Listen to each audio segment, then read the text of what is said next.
3월 7일 화요일입니다. 오늘은 사도행전 11장 1절로 마지막 30절까지 말씀입니다. 그리스도인이라 불린 이유라는 제목입니다.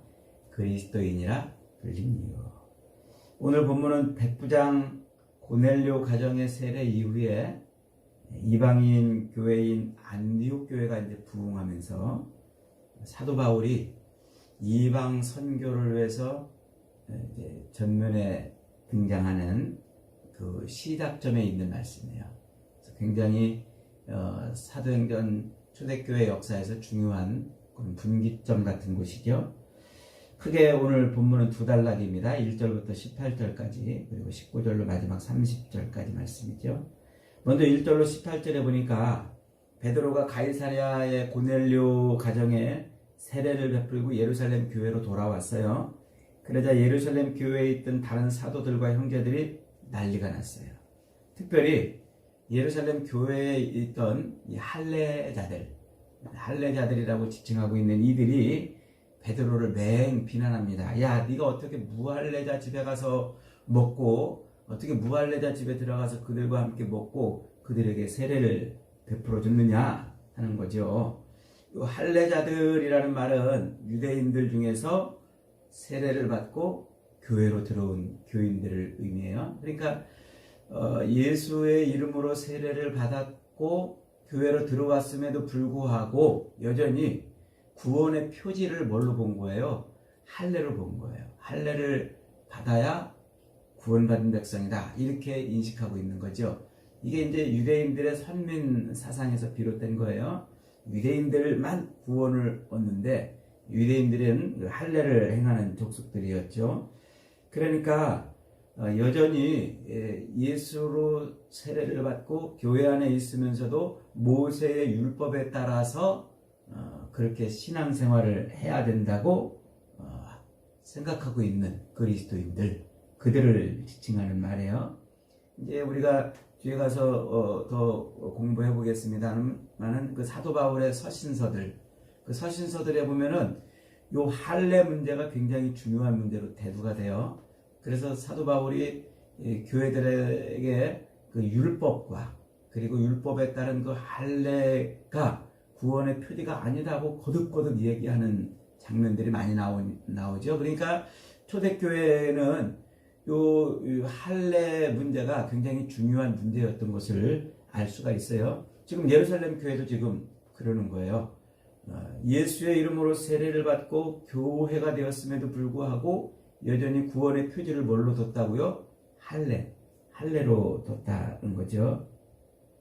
이들의 비난에 대해서 베드로는 자신이 경험했던 것을 말하면서 하나님이 하시는 일을 우리가 어떻게 막겠느냐, 그렇게 얘기를 합니다. 17절에 보니까 그런즉 하나님이 우리가 주 예수 그리스도를 믿을 때 주신 것과 같은 선물을 그들에게도 주셨으니 내가 누구에게 하나님을 능히 맡겠느냐 그랬어요. 그러니까 앞에서 베드로가 환상을 보잖아요. 네 보자기 같은 그릇이 하늘에서부터 쭉 내려오는데 거기에 이런 더러운 율법에 의해서 더러운 것으로 규정되어 있는 그런 짐승들, 동물들이 들어 있었어요. 그걸 먹으라는 그 장면을 지금 앞에서도 한번 표현했고 또 여기서 또 반복해서 지금 표현하고 있는 것은 이게 굉장히 중요한 문제이기 때문에 그런 겁니다. 그러니까 어떻게 그런 불결하고 또 율법에 의해서 이 더러운 것으로 규정하고 있는 그것을 어떻게 받을 수 있겠느냐 하는 그 문제를 베드로가 두 번씩이나 경험한 이야기를 반복함으로 그 일을 지금 뭘로 규정하고 있는 거예요? 하나님이 그것을 폐지시킨 것을 말씀하고 있는 거죠. 그래서 그 사실을 거듭거듭 말함으로 인해서 드디어 이제 예루살렘 교회도 뭐 했다고요? 예루살렘 교회도 이방인들에게 하나님이 생명을 얻는 회개를 주셨다고 인정을 하는 거예요. 드디어 이제 유대 선민 사상이 무너지고 하나님의 구원이 온 세상 사람들에게 열렸음을 공식적으로 확인한 거죠. 그러면서 이제 19절 이하에서 안디옥의 교회가 세워지고 크게 부흥하는 이야기가 이어집니다. 이 안디옥 교회, 이방인 지역에 처음으로 세워진 교회가 바로 안디옥 교회인데, 그 교회가 세워진 동네가 어디라고요? 안디옥이라는 곳이에요. 이 안디옥은 얼마 전에 그 튀르키예에서 지진이 일어났잖아요.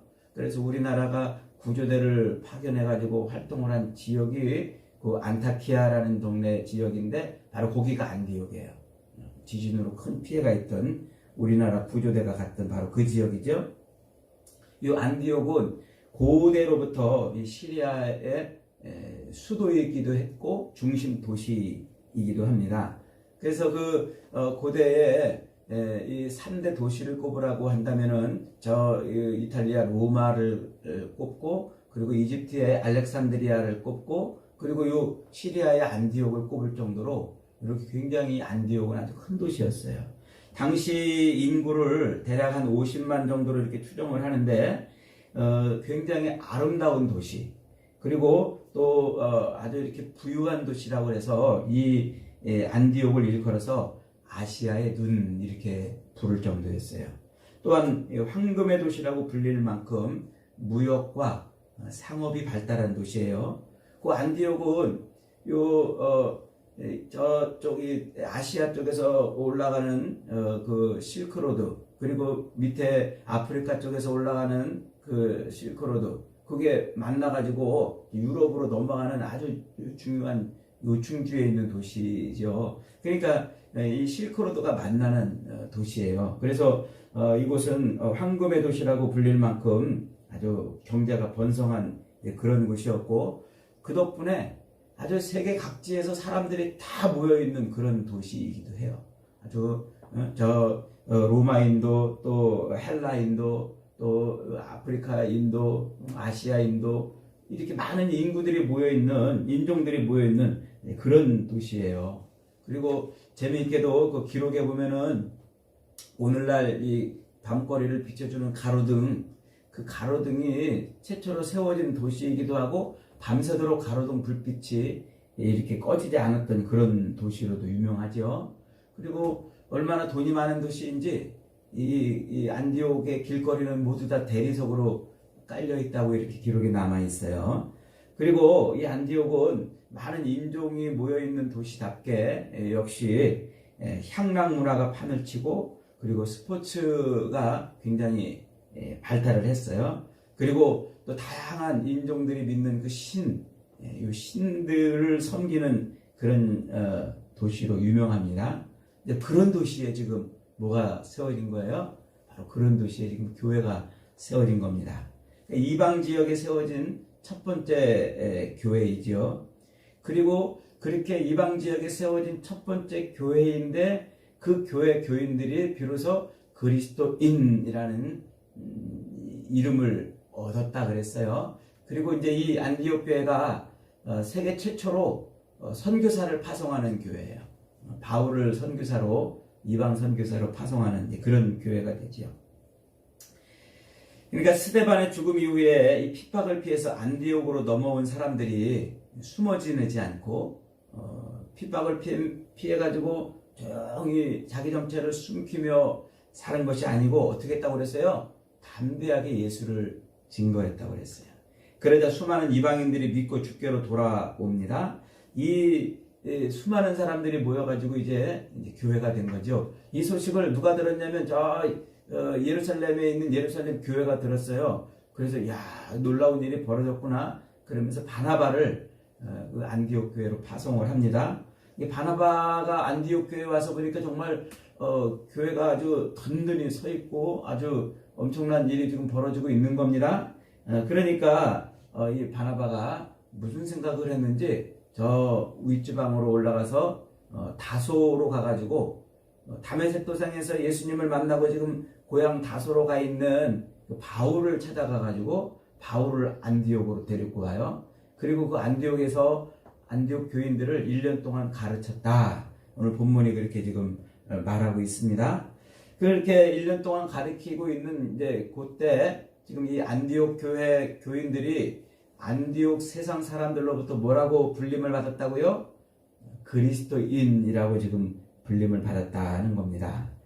그러니까 지금 이 안디옥 교회가 그리스도인이라고 불림을 받았다는 요 사실은 교회사적으로 매우 중요한 사건이에요. 그러니까 지금까지 예수 믿는 사람들은 다른 사람들에 의해서, 세상 사람들에 의해서 어떻게 비춰졌냐면 유대교, 그 유대인들이 믿고 있는 그 신앙, 유대교의 한 분파 정도로 생각을 하고 있었던 거죠. 그런데 비로소 안디옥 교회에서 예수 믿는 사람들이 그 유대교의 한 분파가 아닌 그리스도인이라고 불렸다는 것은 유대교와 단절된 전혀 다른 그런 종교로 인정을 받았다는 얘기입니다. 그래서 지금 이 안디옥 교회는 이제 유대교의 분파가 아닌 진짜 하나의 하나님을 섬기는 기독교로 세상 사람들에게 인정을 받았다는 중요한 표지로 이렇게 그리스도인이라고 이렇게 이제 불려진 겁니다. 그런데 사실 이 그리스도인이라는 이 명칭은 그리스도께 속한 자들 혹은 그리스도의 종들이라는 의미입니다.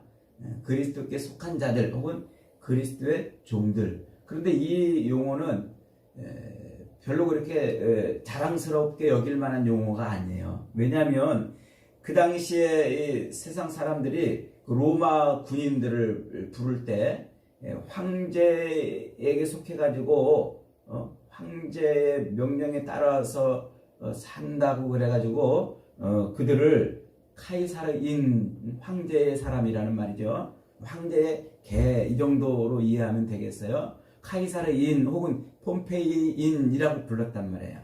그러니까 황제가 주는 밥을 먹고 사는 사람들이라는 말이에요.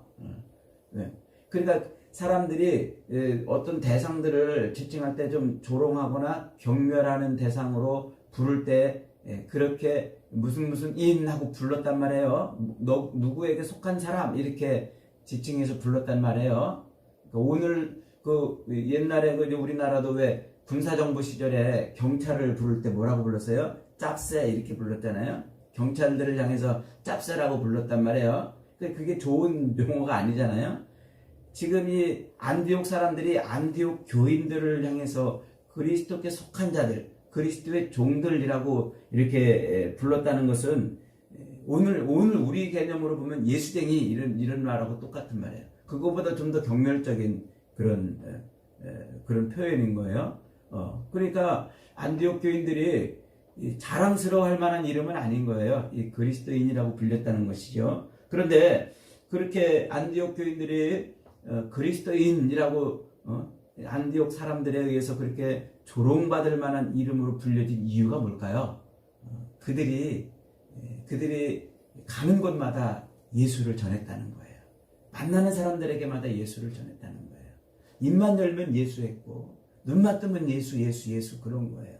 그래서 그들은 가는 곳마다 만나는 사람들에게마다 예수를 외친 거예요. 아주 극성스러웠다는 거예요. 예수를 전하는데 극성스러운 거예요. 그러니까 안디옥 사람들이 그 안디옥 교인들을 보면은 얼마나 극성스럽게 그들이 예수 그러니까는 저 예수쟁이들, 저 그리스도께 속한 자들, 황제에게 빌붙어 가지고 밥 먹고 사는 그 카이사르인처럼 그리스도인이라고 이렇게 지칭을 해준 겁니다. 그걸 이제 증명이라도 하듯이 이 안디옥 교인들은 그 말을 부끄럽게 여기지 않고 뭐 했다고요? 당당하게 여겼다는 말이죠. 그러니까 자기들이 실제로 눈만 뜨면 예수, 가는 곳마다 예수, 만나는 사람들에게마다 예수, 살아도 예수, 죽어도 예수, 그렇게 살으니까 사람들이 자기들을 향해서 그리스도인 이렇게 불러도 그걸 뭐 했다고요? 자랑스럽게 여겼다. 본문이 그걸 말하고 있는 겁니다. 여러분, 우리는 어때요? 오늘 사람들이 우리를 바라보고서 조롱하듯 예수쟁이 그러면 그게 듣기 싫어가지고 그게 창피하고 그래가지고 어떻게 하면 예수 믿는 표를 안 내려고 애를 쓰지 않습니까? 어떻게 하면 예수 교회 다니는 거 들킬까봐 그 직장인들 중에는 그런다고 그러잖아요.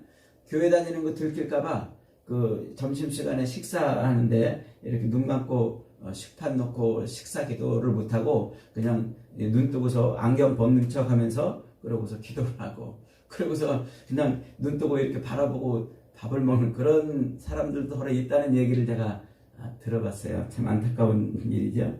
그러니까 세상 사람들이 우리를 볼 때, 우리 그리스도인들을 볼 때, 뭐 예수 믿는 사람들이나 예수 안 믿는 사람들이나 다 거기서 거기인 거예요. 거기서 거기.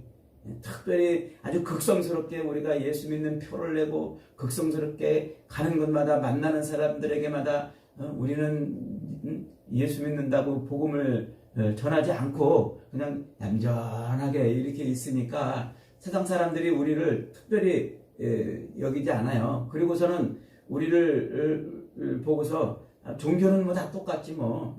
예수를 믿나 교회를 다니나 안 다니나 자기가 믿는 거 열심히 믿으면 돼. 이렇게 말할 정도가 됐다는 거예요. 오늘날. 이제 안타까운 일이죠. 여러분, 저와 여러분의 신앙생활은 극성스럽기를 바랍니다. 가는 곳마다 만나는 곳마다 만나는 사람들에게마다 예수를 전할 수 있는 은혜가 있기를 축복합니다. 근데 오늘 본문에 아주 재미있는 내용이 있어요. 그게 뭐냐면 이 안디옥 교회가 세워져서 그렇게 막 부흥을 하고 있을 무렵에 이제 흉년이 들은 거예요. 세상에 흉년이 들어가지고 특별히 이 예루살렘 지역에 아주 큰 흉년이 일어났어요. 그러니까 예루살렘 교회가 흉년 때문에 먹고 살기가 어려워졌겠죠. 그러자 안디옥 교회에서 어떤 결정을 합니까? 헌금을 모아가지고 그 헌금을 예루살렘 교회로 부조로 보내겠다는 거예요. 그래서 29절에 보니까 제자들이 각각 그 힘대로 유대에 사는 형제들에게 부조를 보내기로 작정하고 이를 실행하여 바나바와 사울의 손으로 장로들에게 보내니라. 격세지감이죠. 상전벽해. 아니 조롱받던 그런 안디옥 교회 이방인들이 어떻게 됐어요? 그들이 예루살렘 교회를 돕는 이런 일이 지금 벌어진 거예요. 그런데 그 일이 무엇으로부터 시작이 됐다고요? 27절에 한번 봅니다. 그 일이 그때에 선지자들이 예루살렘에서 안디옥에 이르니 그 중에 아가보라 하는 한 사람이 일어나 성령으로 말하되 천하에 큰 흉년이 되리라 하더니 글라우디오 때에 그렇게 되니라. 이 글라우디오 황제는 AD 41년에서 AD 54년까지 약 한 13년 정도 황제로 있었던 사람인데 그때 지금 흉년이 일어났다는 거예요. 그때 그래서 이 기록에 보면 역사의 기록에 보면 실제로 AD 48년에 큰 흉년이 있었다고 기록을 하고 있어요. 그러니까 지금 이 글라우디오 때 AD 48년에 흉년이 일어났는데 그때의 사도 바울이 지금 그 안디옥 교회에서 모아진 헌금을 가지고 어디로 가냐면 예루살렘 교회로 가는 거예요. 그러니까 사도 바울이 약 한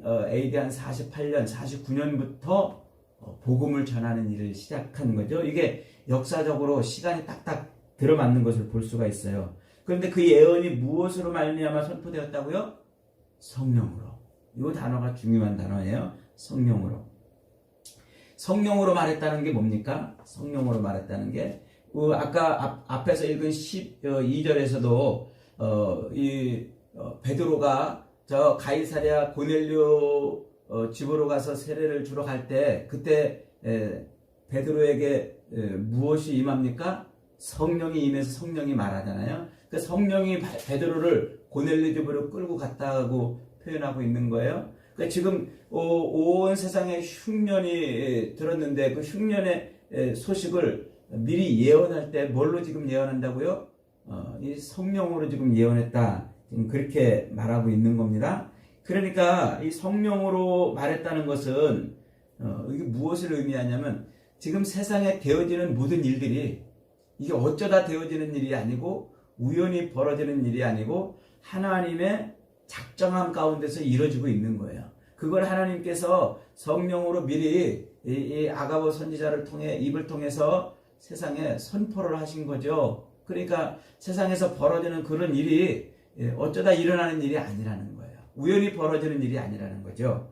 그러니까 뭐 지진이 일어나거나 혹은 기근이 있거나 홍수가 일어나거나 우리가 흔히 말하는 이 자연현상들 그 자연 재해들이 우연히 벌어지는 것이 아니라, 어쩌다 벌어지는 것이 아니라, 그것이 다 무엇과 관련이 있다고요? 하나님의 이 구원의 손길과 관련이 있다는 거예요. 하나님의 구원의 손길. 그러니까 세상에서 일어나는 이 모든 일들이 우리의 눈에는 우연처럼 보이고 우리의 눈에는 운명처럼 보이지만 그 모든 일의 뒤에는 뭐가 있다는 거예요? 하나님의 보이지 않는 손이 있다는 겁니다.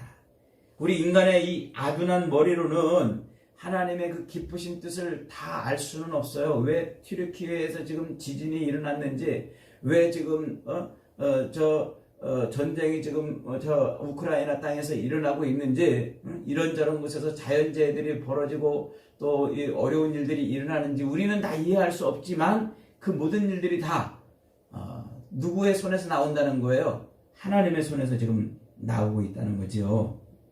그러니까 하나님은 이 세상을 만들어 놓으시고 그저 세상을 내팽개치고 니들 알아서 살아라 라고 하시는 분이 아니라 그 세상에 직접 뭐 하세요? 개입하셔서 당신의 뜻을 이루시는 분이십니다.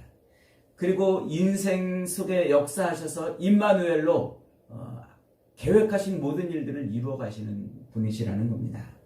지금 이 성경의 관심은 이 아가보라는 선지자의 예언이 성취되었다, 이게 관심이 아니라 그 아가보의 그 예언을 통해서 지금 어떤 일이 벌어지고 있는지 그걸 보여주고 싶은 거예요.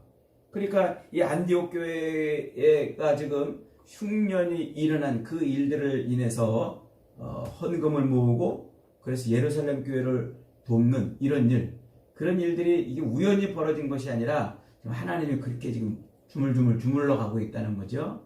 그때 이 헌금을 누구 편에 보냅니까? 바나바와 지금 바울 편에 보내는 거예요.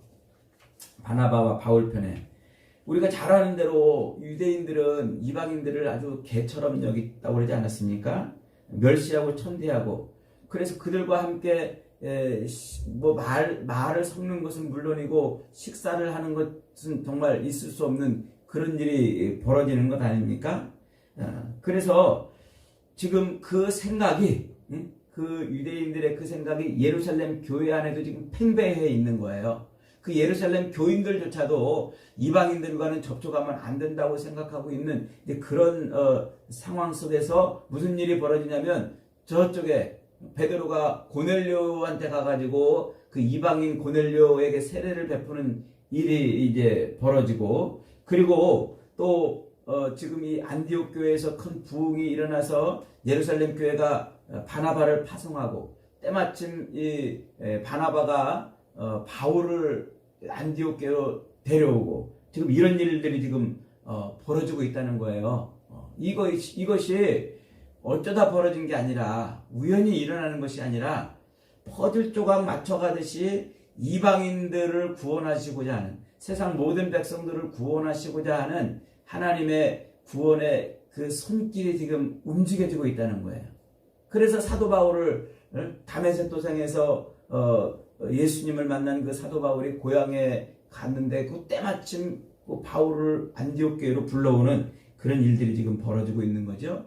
그래서 그 일들을 통해서 지금 뭐 하고 있느냐면, 사도 바울이 예루살렘 교회를 가는 거예요.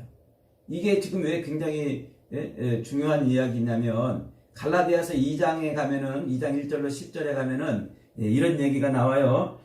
이 사도 바울이 갈라디아 교인들에게 뭐라고 지금 말하냐면, 하나님이 베드로는 유대인의 사도로 삼으시고 자기는 이방인의 사도로 삼았다 하고 이렇게 얘기를 합니다. 근데 이 얘기를 왜 하냐면, 자기가 이방인의 사도가 되었다는 것, 사도라는 것은 예수님의 그 12제자 안에 들어가 있어야 되는 것인데, 그 12제자도 아니면서도 자기를 사도라고 지금 바울이 그렇게 지칭을 해요. 그렇게 지칭할 수 있는 이유가 뭐냐면, 자기가 예루살렘 교회에 가가지고 그 사도들과 자기는 이방인을 위해서 부름받은 사람이고 하나님이 자기를 이방인을 위해서 세웠다라고 그렇게 제자들과 얘기를 했다는 거예요. 의논을 했다는 거예요. 그러니까 지금 이 흉년 때문에 안디옥 교회가 모아준 그 헌금을 가지고 예루살렘에 가가지고 그 얘기를 했다는 거예요. 예루살렘 교회 가가지고 제자들과 더불어서 야 너희들은 유대인의 사도로 세움을 입었지만은 나는 이방인의 사도로 세움을 입었다. 그래서 나는 이방인들을 전도하러 다닐 것이다. 그 얘기를 의논하고 그런 인증을 받았다는 거죠. 확증을 받았다는 거예요. 그래서 지금 이 예루살렘 바울이 예루살렘 교회로 가게 되는 그 일이 왜 중요한가 하는 것이 지금 드러나고 있는 거죠. 그래서 성경이 뭘 말하고 싶은 거냐면 하나님이 이방인들을 구원하기 위해서 모든 계획을 쫙 펼쳐놓고 그 계획을 이루어갈 사람으로 누구를 세운 거예요? 사도 바울을 세웠어요. 그 사도 바울이 어떻게 예루살렘 교회와 연결이 돼서 사도로 인정함을 받고 그가 어떻게 이방인 선교를 하는 이 일에 헌신하게 되는지에 대한 그 모든 이 뒷 배경을 지금 오늘 본문이 설명을 해주고 있는 겁니다. 그러니까 하나님은 지금 이 퍼즐 조각 맞춰가듯이 그 모든 조각조각들을 맞춰가면서 이방인들을 구원하기 위한 세상 백성들을 구원하기 위한 하나님의 일을 지금 이루어가고 있다는 것이죠. 그러니까 여러분 오늘 본문은 세상에 되어지는 모든 일들이 어쩌다 벌어지는 일이었고 우연히 벌어지는 일이 없다는 거예요. 다 하나님의 각본대로 세상 사람들을 하나님이 그렇게 하나님의 구원을 위해서 쓰신다는 거죠. 그러므로 여러분 지금 하나님이 살아계신 줄 믿으시기 바랍니다. 하나님은 살아계실 뿐만 아니라 지금 우리의 인생 깊이 개입하셔서 우리의 인생을 당신의 뜻대로 쓰시기를 원하시는 거예요. 이게 보일 때 우리 인생에 의미가 있는 거예요. 이게 보일 때 우리 인생에 보람이 있는 것 아니겠습니까? 이게 보이면 우리 인생에서 낭망하고 좌절하고 절망하고 근심하고 염려하고 불안하고 포기해야 될 것들이 아무것도 없습니다. 왜냐하면 하나님이 내 인생을 하나님의 뜻대로 쓰시니까 거기에 내 인생을 뭐 하면 돼요? 그대로 맡기며 순종하며 살면 되는 거죠. 우리 인생에서 늘 염려스럽고 걱정스럽고 불안하고 근심되고 초조한 이유가 뭡니까? 내가 바라고 내가 원하고 내가 소망하는 일대로 내 인생이 열리지 않고 풀리지 않기 때문에 그러는 거예요. 내가 바라고 소망하는 대로 내 인생이 열리지 않고 풀리지 않기 때문에 그런 것들을 얻어지지 못하기 때문에 염려하고 걱정하고 불안하고 근심하고 하는 것 아니겠습니까? 여러분 성도가 뭡니까? 구별된 자라는 뜻이에요. 뭘로부터 구별됐을까요? 세상 사람들과 다르다는 거예요. 구별된 자들.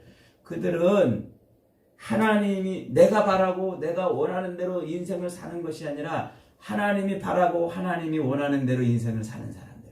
그래서 그들을 뭐라고 부른다고요? 성도라 부르는 거예요. 그들을 그리스도인이라고 이렇게 부르는 겁니다. 그리스도인. 그러니까 이 안디옥 교회 교인들은 그 삶을 사는 사람들이라는 거예요. 그 삶을.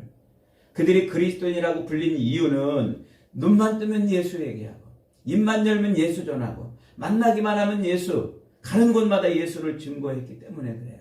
자기를 위해서 자기 삶을 살고 자기를 위해서 자기 죽는 삶을 사는 것이 아니라 살아도 주를 위해 살고 죽어도 주를 위해 죽는 그런 삶을 살아냈다는 거예요. 그러니까 하나님의 그 모든 손끝에 계획하심에 자기 인생을 고스란히 맡기고 사니까 핍박도 유혹도 이기며 살 수 있는 것 아니겠습니까? 염려와 걱정이 사라지는 삶을 사는 거예요. 여러분, 저와 여러분이 그런 삶을 살 수 있기를 축복합니다. 옛날에 어떤 분이 저한테 눈물을 쏟으시면서 저한테 이런 상담을 했어요. 자기 아들이 대학을 졸업해가지고 직장에 취직해야 하는데 입사원서를 넣는 데마다 꼭 마지막에 가서 안 되더라는 거예요. 수십 군데 입사원서를 넣는데 1차 통과하고 2차 통과했는데 3차에 가서 꼭 떨어지고 마지막에 안 되더라는 거예요. 꼭 될 것만 같은데 안 되더라는 거예요. 그러면서 하나님이 막아도 너무 막으신다고 막 하나님 앞에 원망을 하고 불평을 하고 낙심하고 그러셨어요. 그래서 제가 그랬습니다. 집사님, 꼭 될 것 같은데 안 됩니까? 진짜 될 것 같은데 마지막에 가서 안 됩니까? 그랬더니 그런다는 거예요. 그래서 제가 그랬어요. 그러면 하나님이 막으시는 겁니다. 진짜 하나님이 막으시는 겁니다. 하나님이 집사님의 아들을 특별하게 쓰시고 싶으셔서 그런 길로 가지 않도록 막으시는 겁니다. 그러니 원망하지 말고 불평하지 말고 하나님이 내 아들을 뭐에 쓰시려고 그러시나 기대감을 갖고 감사하시기 바랍니다. 하나님이 내 아들을 특별히 쓰시려고 그러는구나. 감사하시기 바랍니다. 이렇게 제가 권면을 해드린 적이 있어요. 여러분, 하나님이 하시는 일이라면 그것 때문에 원망하고 불평할 일이 뭐가 있습니까? 감사해야 되지 않겠습니까? 내 계획이 아니라 하나님의 계획대로 한다는데 뭘 불평하고 뭘 원망합니까? 사랑하는 여러분, 하나님께서 뭔가를 계획하시고 그대로 하시려고 한다면 거기에 아멘 순종하고 감사하면 되는 것이 믿음 생활이고 그것이 성도고 그것이 그리스도인인 것인 줄 믿으시기를 축복합니다. 여러분, 하나님은요, 하나님의 계획을 스스로 철회하거나 지체하지 않으십니다. 반드시 그 일을 이뤄내셔요. 세상 모든 일들을 주물주물 하시고 퍼즐 조각 맞춰가듯이 맞춰가시면서 그 일을 반드시 이뤄가십니다. 그래서 우리도 바로 그렇게 그 일 때문에 여기 서 있는 거고 그 일 때문에 삶을 사는 거예요. 그러므로 우리도 이 안디옥 교회 교인들처럼 우리도 그리스도인이라 지칭 받으면 돼요. 가는 곳마다 예수 전하고 만나는 사람들에게마다 예수 전하고 눈만 뜨면 예수, 입만 열면 예수, 아주 극성스럽게 예수를 전하고 예수를 증거하고 그렇게 살면 되는 겁니다. 오늘도 하나님이 살아계신 줄 믿으시기 바랍니다. 저와 여러분을 그렇게 쓰시는 줄 믿으시기 바랍니다. 하나님께 우리의 인생을 고스란히 맡겨서 하나님이 쓰시는 복된 인생들 다 살아내시기를 주님의 이름으로 축복합니다.